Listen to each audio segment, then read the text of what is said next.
আমি নিয়ে গিয়েছি। আমাদের এখন খাবারের টাইম হয়ে গেছে, রান্নাও শেষ হয়ে গেছে। আর এই হলুদ কালার লেবুগুলো নিয়ে চলে আসছি আমার এই যে আজকের বাগানের আয়োজন। আর যখন একটু ঠান্ডা পড়বো আপনি ওই একটা আপনি খাইয়ে দেখেন, আমিও খাইয়ে দেখতে দেখছো বাবুর্চি গামলা ভরে খাইতেছে দেখো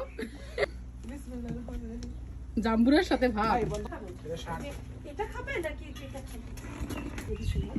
ওটা খাবেন? ও তো খায় এটা।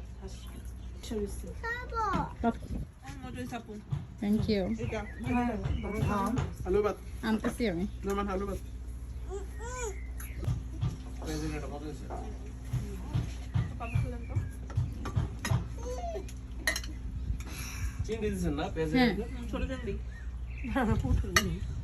খাওয়া দাওয়া শেষে সবাই বসে বসে এখানে আড্ডা দিচ্ছিল, আর সাথে ছিল সাবিহা আপুর কেক। অনেক মজা কেটেছিল আজকের দিনটি, অনেক ভালো লেগেছে। এত সুন্দর একটা দিনে এত সুন্দর আয়োজন করতে পেরে খুবই ভালো লেগেছে। সবাইকে অনেক ধন্যবাদ এত সুন্দর একটা দিন একসাথে কাটানোর জন্য। বাচ্চারাও খুবই আনন্দ পেয়েছে, অনেক ভালো লাগার একটা দিন ছিল আজকে।